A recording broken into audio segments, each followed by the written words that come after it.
সবাই আশা করি ভালো আছেন। আজ নেপালের চন্দ্রগিরিতে আসছি।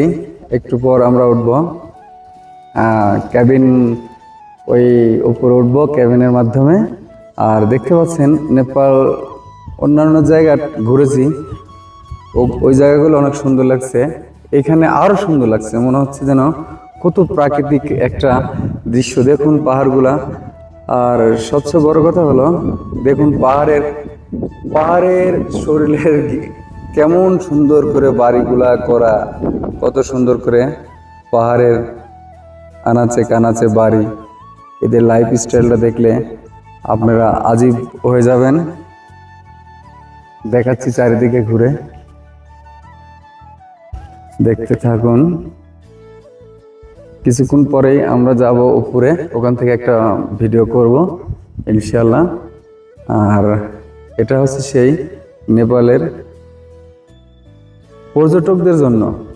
পর্যটকদের জন্য ঘোরার জন্য এটা একটা জায়গা। এই জায়গাটার নাম হলো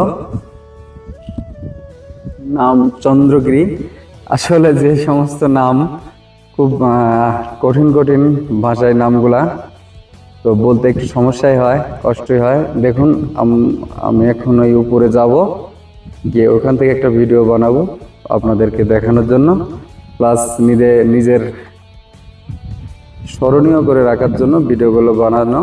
মূলত আমি কখনো ইউটিউবে এভাবে ভিডিও বানাইনি বা ছাড়িনি, তো এটা কোনো ইনকামের উদ্দেশ্যও না, অন্য কোনো উদ্দেশ্য না, শুধুমাত্র মেমোরিতে রাখার জন্য, যে ভবিষ্যতে হয়তো দেখতে পারবো সেই জন্যই। দেখুন এখান থেকে নিচে কত বাড়িঘরগুলা, জানি না বৃষ্টির দিনে এই বাড়িঘরগুলার অবস্থা কতটুকু খারাপ হয় বা ভালো হয় বলতে পারছি না। দেখুন নিচে, এবং পাহাড়ের গা ঘেঁষে কত সুন্দর পাহাড়ের উপরেও বাড়ি। দেখুন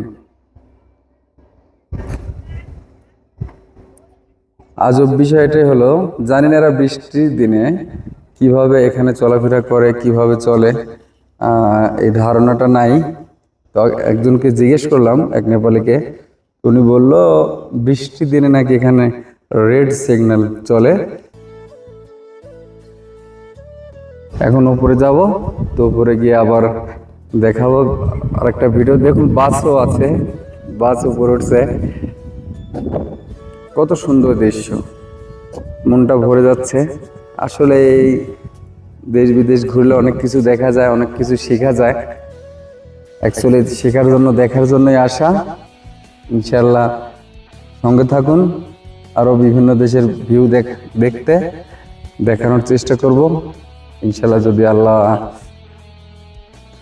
বাঁচিয়ে রাখে, বেঁচে থাকি। আর অনেক কিছুই দেখার ইচ্ছা আছে এবং আপনাদেরকেও দেখানোর ইচ্ছা আছে।